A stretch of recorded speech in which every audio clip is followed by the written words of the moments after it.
Hola a todos y bienvenidos a otro atardecer tomándonos una taza de té y hablando de libros. Esta vez he escogido el último libro que se ha editado en castellano de Joyce Carol Oates, pero que no es el último que se ha escrito, y que es Noche, sueño, muerte de las estrellas. Un título corto para un libro que también, como podéis ver, es bastante corto, un poco como todos los de la autora. El título del libro está inspirado en unos versos de Walt Whitman que evidentemente aparecen al principio del libro, pero que también en algún momento de la trama podéis encontrar en él. La autora elegida, Joyce Carol Oates, es de las autoras más prolíficas que tenemos en la actualidad en el panorama literario. Por un lado, porque con sus 80 y bastantes años no solo sigue escribiendo prácticamente a libro por año, me atrevería incluso a decir que más, sino porque además ella sigue dando sus clases y viajando por el mundo hablando de libros. Ha tocado todos los géneros, es más conocida sobre todo por la novela, pero también ha escrito poesía, ha escrito ensayo, ha escrito teatro, escribe cuentos, entonces de alguna manera ha tocado todos los palos. Es además la eterna candidata al Nobel todos los años. Durante el mes de octubre, cuando empiezan a decir que le van a dar el premio Nobel a Murakami, su nombre también suele aparecer por ahí como una de las grandes candidatas al premio.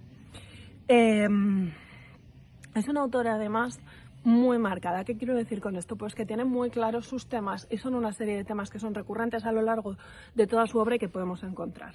¿Qué temas son estos? Bueno, fundamental y básico cuando hablamos de Joyce Carol Oates, la violencia. La violencia siempre está presente en sus obras, incluso en su obra más conocida, que es Blonde, que es el libro en el que se basa la adaptación de Netflix de la vida de Marilyn, una adaptación que si habéis leído el libro ya dice que es totalmente libre, que ha cogido los hechos y los ha utilizado literariamente.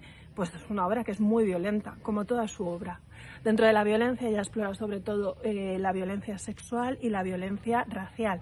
Son los tipos de violencia que de alguna manera más presentes están, pero bueno, todo en sí, en general, hay cierto ambiente violento en toda su obra, en toda su narrativa.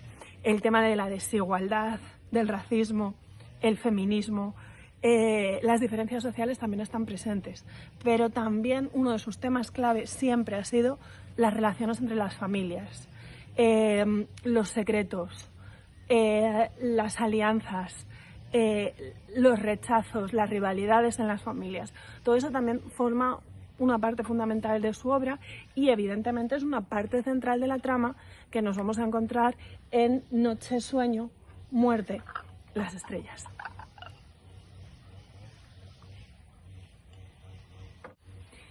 Y antes de adentrarnos en sí en el argumento del libro, cabe destacar que una parte importante de su obra tiene ciertos matices autobiográficos. No toda, pero sí suele inspirarse mucho en el lugar donde creció o en las situaciones que ha vivido para crear sus narrativas. En este caso, la obra tiene una autoficción, por decirlo de alguna manera, con este término que se usa ahora tanto, en el cual habla de la viudedad, pero además habla de la viudedad que ella vivió porque ella ya lo recogió en su ensayo Memorias de una viuda. Bueno, pues ahora ya sí nos metemos en el argumento. ¿Qué encontramos en esta obra? Pues comienza con John L. McLaren, más conocido como Whitey, que es una figura muy relevante en su pequeña comunidad en el estado de Nueva York. Ha sido alcalde, es un empresario de éxito, es miembro de distintos comités y él está volviendo a casa cuando ve a la policía cometer un acto violento contra una persona de color. Aquí ya vemos lo que os decía de la violencia. Él se detiene pensando en quién es él y la autoridad que ha tenido o que tiene para impedir que esto continúe, cuando no le reconocen y tras un ataque brutal y después de una serie de páginas muy difíciles en el libro acaba falleciendo. Todo esto desata el caos absoluto en su familia, que es lo que nos va contando la historia, todo el proceso del duelo de la familia. Entonces, ¿a quién nos encontramos? Por un lado tenemos a Jessalyn, que es su mujer, su viuda, la mujer que siempre ha estado a su lado y que de repente se encuentra sola en la vida. Pero también tenemos a sus hijos, Tom, que es el heredero, el que siempre ha hecho lo que se espera de él, Beverly, que es la hermana mayor, que normalmente se lleva muy bien con el hermano del medio. Luego tenemos a Lorraine, que es la mediana, que de alguna manera siempre se ha sentido lejos de los hermanos mayores y lejos de los hermanos pequeños y que tiene un carácter muy, muy complicado. Encontramos también a Virgil, que es el hijo hippie, que de alguna manera ha tenido por este carácter suyo que tanto se diferencia del resto de la familia, tenía una relación igual más complicada con los demás, no solo con el padre, sino con todos, salvo con la madre y con la hermana pequeña, que es Sophie, que es una científica y que es la benjamina de la familia. Entonces todos ellos de repente se enfrentan a la muerte del padre y lo que vamos a ver no es tanto el proceso del duelo, que evidentemente está aquí recogido como para no, sino todo lo que subyace. ¿Qué vamos a encontrarnos? La percepción del matrimonio. Por un lado, la percepción de la propia Jessalyn de cómo ha sido su matrimonio para bien y para mal. La percepción del matrimonio de sus padres de los hijos. En qué les ha influido en su vida posterior, cómo han afrontado cómo era la relación de sus padres, les ha ayudado a encontrar el amor, ha hecho que sus relaciones sean más difíciles. Bueno, pues todo eso va a estar ahí recogido. La figura materna, Jessalyn, que de repente es viuda y que todos esperan que haga una serie de cosas, y también su papel como mujer y madre, y ya está. Es decir, la proyección que había en ella era la mujer de Whitey, es nuestra madre y como madre esperamos que haga esta serie de cosas y no identificamos que tenga una vida más allá de este asunto. Bueno, si os dais cuenta, de alguna manera ya han salido todos los temas que yo os he dicho que son importantes en la obra del autor. Está la violencia, están las relaciones familiares que impregnan absolutamente toda la obra. Nos falta uno de los temas que os he dicho, que es la diferencia social, la diferencia de clase y el racismo. El racismo está un poco implícito en el principio de por qué se muere Whitey, pero más adelante, bueno, la primera parte del duelo de Jessalyn es, ella prácticamente se deja morir y lo va contando cómo es el proceso. Este proceso además es el mismo que padeció Joyce Carol Oates cuando murió su primer marido.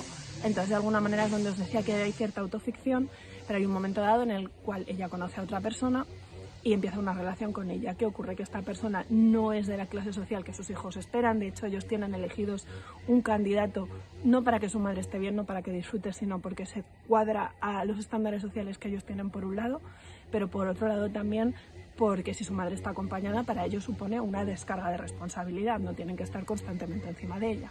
Entonces, su madre no quiere esa relación, primero porque está al principio de este duelo tan complicado que os he dicho, pero luego porque surge una relación con otra persona. Esta persona es de un diferente mundo que su madre, por un lado, de diferente clase social, por decirlo de alguna manera, pero además no es americano, es cubano. Y esto hace que a la familia, a una parte de la familia, no toda, tampoco le acabe de parecer bien. Y este tema también está de alguna manera presente en la obra. Y esto enganza un poco con lo que os decía, en el que en ambos casos, tanto en el caso de Whitey como en el caso de Jessalyn, se plantean los deberes de los padres, sus obligaciones y sus derechos. Es decir, los padres tienen una serie de deberes para con sus hijos que consideran sus hijos como obligación, pero no se paran a pensar que tienen vida más allá de son padres, son mis padres y esto es lo que me tienen que dar. Entonces lo que vemos es un desarrollo muy complicado de todos los personajes. He dicho que son varios, ya lo habéis visto, son los 5 hijos, es el padre porque va saliendo a la vida un poco del padre y es la madre y la gente que los rodea, y se ve todo ese desarrollo, todo ese cataclismo personal, toda esa liberación o no, o pérdida a lo largo de una novela que está muy bien estructurada, que engancha y que se lee rápido pese al tamaño. He leído novelas mucho más cortas que he tardado mucho más tiempo en leer, pero que evidentemente es dura. Tiene un tema muy complicado, que es el de las relaciones familiares, más todos los temas que se van infiltrando. Entonces es una novela de esas que son muy útiles de leer, porque al final de alguna manera te hacen pensar, te hacen reflexionar y nos plantean las cosas. Y nada más, nos despedimos en esta ocasión con el libro de Joyce Carol Oates. Hasta la próxima.